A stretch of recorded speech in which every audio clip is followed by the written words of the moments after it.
Assalamualaikum warahmatullahi wabarakatuh dan selamat berjumpa kembali murid-murid untuk kelas kita pada hari ini. Saya Cikgu Ridwan seperti mana biasa akan meneruskan sesi pengajaran kita dari rumah. Okey, hari ini kita akan tengok daripada bab satu lagi yang masih lagi kita belum habis. Kita akan teruskan dengan bab penambahan dan penolakan integer. Okey, di bab ni yang sangat menariknya kita akan berjumpa lagi bab ni di tingkatan 2 dan seterusnya tingkatan 3 sampai kamu tingkatan 5. Okey, jangan risau murid-murid. Okey, bab ni adalah paling senang. Kalau kamu faham dia konsep, insya-Allah dia akan senang dan memang cukup mudah untuk kita pelajari pada hari ini.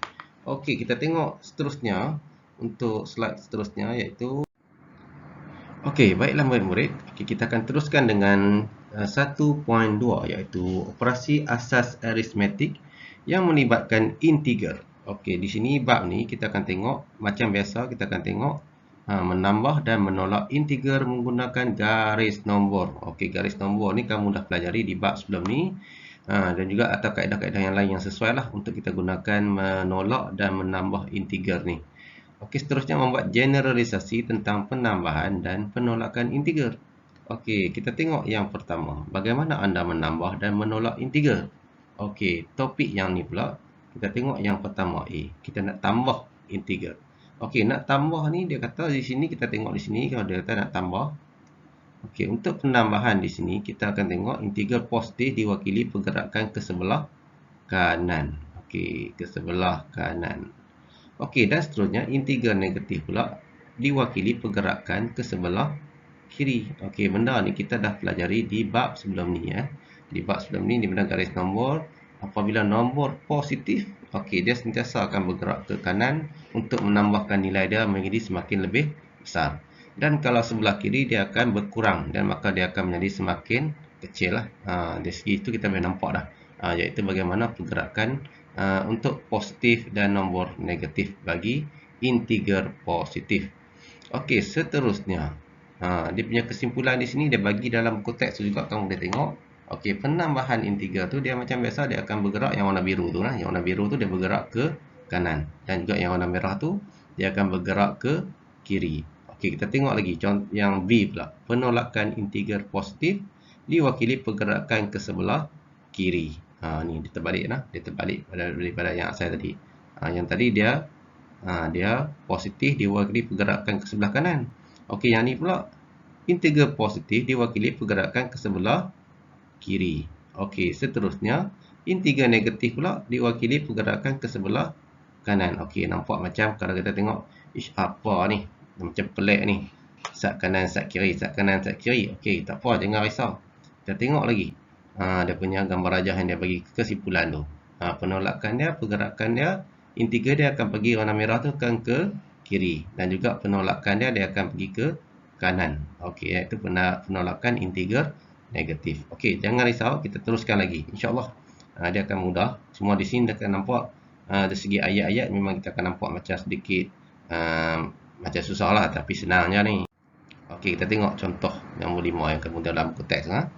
Okey, dia bagi selesaikan 8 tambah positif 3. Di sini kita akan menambah positif menambah integer positif di sini. Kita akan menambah integer positif. Dan juga di sebelah sini pun kita akan menambah integer negatif. Okey, kita tengok yang pertama tu, yang A dulu. Okey, yang A tu dia tak boleh lupa sebenarnya. Ni asas kita kena tengok. Tiap kali nak buat untuk topik ni kita kena tengok benda-benda yang tadi yang kita tunjuk tadi. Ini asas kepada kita lah. Okey, kita tengok yang pertama. 8 tambah positif 3. Jadi dalam kesimpulan dia bagi 8 tambah 3 sama dengan 11. Okey, macam mana dia dapat 11 ni? Kita tengok dalam bentuk garis nombor.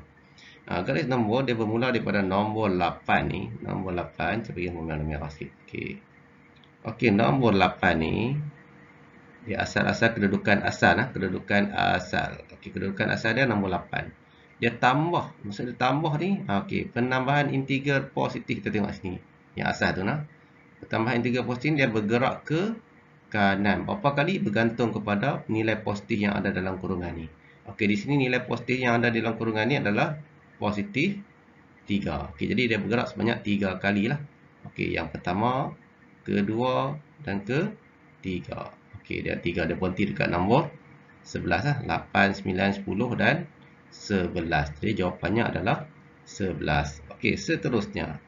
Okey, penambahan integer positif diwakili pergerakan ke kanan yang tadilah. Kita ulang balik tadi. Okey, kita tengok yang B. 5 tambah negatif 2. Dia tambah, tapi dia nak tambah nombor negatif. Nak tambah nombor negatif macam mana? Tengok yang warna merah, garisan yang warna merah yang di sini ni, warna merah ni. Okey, kita buat apa? Penambahan integer ni bergerak ke kiri. Okey, bila bergerak ke kiri, automatik kita tengok dalam garis nombor. Daripada kedudukan asalnya iaitu nombor 5 ni. Okey, dia tambah negatif 2. Negatif 2 dia ke kiri. Maksud dia 1, 2. Okey, jadi dia akan bergerak ke kiri sebanyak 2 kali dan dia akan berhenti di nombor 3. Jadi 5 tolak 2 dapat 3. Okey, ini secara teori dia lah. Dan juga secara praktikal dia kita kena gunakan garis nombor. Okey, dan seterusnya.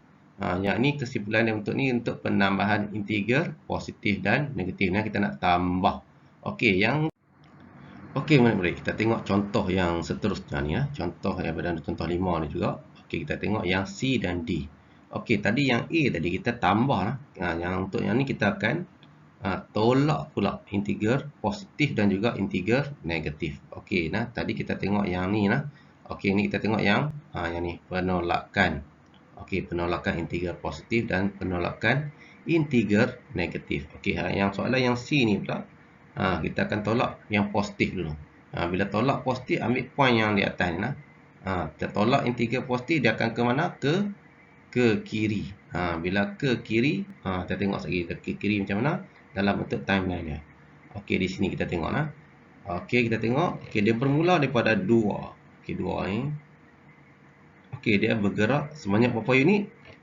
Dia 4 unit lah. 4 unit ke kiri. Okey, maksud dia 1, 2, 3, 4. Okey, jadi dia akan berhenti di negatif 2. Okey, jadi di sini pergerakan dia sekiranya tolak positif, tolak nombor positif, maka dia akan bergerak ke kiri. Sebanyak berapa kali? Tengok yang dalam kurungan tu ada nombor apa. Kalau nombor 4, 4 kali lah. Kalau 5 kali, 5 lah. Okey lah. Itu dia punya basic ataupun asas yang kita perlu tahu lah. Penolakan integer positif diwakili pergerakan ke kiri lah. Penolakan dia ke kiri kalau melibatkan nombor positif. Okey, seterusnya pula kita tengok. Nak tolak lagi. Kita tolak pula ni dalam situasi nombor negatif. Ni nombor negatif. Integer negatif. Okey, macam mana dalam bentuk timeline dia? Sebelum tu kita tengok dulu dia punya yang di atas ni. Yang di atas ni iaitu kalau tolak integer negatif ni dia akan ke kanan. Okey, kita tengok yang pertama. Okey, daripada negatif 1. Tengok negatif 1. Okey, ni negatif 1 ni tempat asal dah. Ni yang asal. Okey, yang asal. Okey, dia bergerak sebanyak berapa kali ke kanan? Sebanyak 4 kali. Tadi kita bergerak ke kiri. Untuk kalau dia positif ni, kalau negatif, dia kita bergerak ke kanan. Dengan syarat dia kena tolak dulu depan ni. Tolak lah. Ni, simbol tolak ni jangan lupa. Dia tolak. Okey, kita bergerak ke kanan sebanyak 4 kali. 1, 2, 3 dan 4. Dan berakhir di nombor 3. Jadi nilai dia adalah 3 lah. Ni dari segi asasnya penolakan integer negatif diwakili pergerakan ke kanan. Okey, itu saja murid-murid hari ni lah. Kita tengok benda yang basic hari ni. Kita nak tengok penolakan dan juga penambahan integer yang melibatkan positif dan negatif. Okey, dalam topik ini pula, topik ni akan terus diguna pakai lagi dalam topik tingkatan 3, tingkatan 2, tingkatan 4 dan tingkatan 5 masih lagi diguna pakai. Dengan syarat kita faham yang dua basic atas ni tadi ni. Ni yang pertama dan yang kedua ni. Ni yang pertama. Okey, ni yang kedua, kena faham dua benda ni. Kalau faham dua benda ni, insya-Allah mainlah soalan macam mana pun, pusing macam mana pun, kita tahu basic, insya-Allah senang. Tapi jangan risau, untuk peperiksaan SPM dan juga peperiksaan kamu ni boleh menggunakan kalkulator saintifik. Nanti saya akan ajak pula macam mana nak gunakan kalkulator saintifik menggunakan nombor integer positif dan negatif. Ini kita belajar secara manual. Macam kita belajar raita lah. Ada raita auto, ada raita manual. Ini kita belajar cara manual dulu. InsyaAllah kita akan teruskan dengan menggunakan auto. Bila belajar auto nanti kamu akan seronok lah dengan auto tu. Lupa dah manual. Jadi sebelum kita nak belajar auto tu, kita belajar manual untuk bagi kita faham asas dia punya pergerakan integer positif dan negatif bila melibatkan penambahan dan penolakannya. Okey, jadi untuk seterusnya kamu semua boleh tengoklah di buku teks masing-masing. Saya rasa banyak yang akan dapat buku teks baru. Dia tak perlulah buku teks digital ni. Kalau dia rasa susah sangat digital ni, dia akan dapat buku teks secara realnya. Buku teks secara orang panggil apa? Fizikal lah. Jadi dia boleh guna buku tu. Tapi dengan syarat nak tulis, nak tanda, guna pensel lah supaya senang faham. Jangan guna pen, jangan guna marker macam saya buat ni. Saya tak apalah guna PowerPoint. Okey. Jadi kita tengok kesimpulan dia lah last sekali. Matematik dalam bab ni kesimpulannya iaitu kena faham, ingat ni lah. Yang pertama, bila nak tambah nombor positif, apa nak buat? Bila tambah nombor negatif, apa nak buat? Bergerak ke mana? Ingat ni. Dan seterusnya yang tolak. Yang tolak ni dia ingat, kalau dia nak tolak nombor positif nak pergi mana? Tolak nombor negatif dia nak pergi mana? Ingat arah-arah tu je. Tanpa ni pelekat dekat dinding rumah ke, kat cermin dinding ke, tengok. Hari insya-Allah benda ni akan melekat dalam kepala otak kamu tu. Dia akan mudah lah. Bila jumpa soalan matematik, soalan macam ni, tak perlu kalkulator, tak perlu apa, dah boleh buat secara sendiri. Secara orang panggil apa? Logik. Dia boleh buat. Okey, jadi sekiranya, okey, last.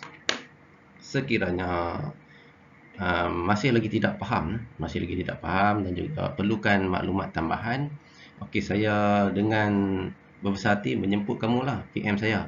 PM saya tanya macam mana, dan kalau perlukan Google Meet, ni yang baru ni. Okey, siapa-siapa yang perlukan pengajaran secara Google Meet tu, okey, boleh PM saya. InsyaAllah kita akan cari satu masa, kita akan buka untuk siapa-siapa yang boleh ber-Google Meet dengan saya. Jadi yang tak dapat Google Meet tu jangan risau. Ulang je video saya ni, tengok, insyaAllah kamu boleh jawab, boleh buat. Dan kalau perlu Google Meet pun, okay, kita buat Google Meet. Dan seterusnya, jangan lupa lah, macam biasalah, soalan saya akan linkkan dengan selepas daripada topik ni. Jadi kamu boleh jawab link tersebut sebagai kehadiran kamu untuk kelas kita pada hari ini. Jawablah, tak kira lah malam ke siang ke, selagi mana kamu rasa kesenangan atau waktu kamu tu, waktu tu senang, jawab. Jangan kita tinggal terus, jangan lompat-lompat tinggal lama-lama. Yang dikejar tak dapat, yang dikendong keciciran. Okey, jadi itu saja untuk hari ini. Dan nilai kita pada hari ini iaitu kita kena amanah lah. Amanah dengan apa yang saya bagi, amanah dengan apa yang ibu bapa bagi. Jadi insya-Allah kita akan berjaya di dunia dan akhirat. Jadi saya sudahi dengan wabillahi taufiq. Wassalamualaikum warahmatullahi wabarakatuh.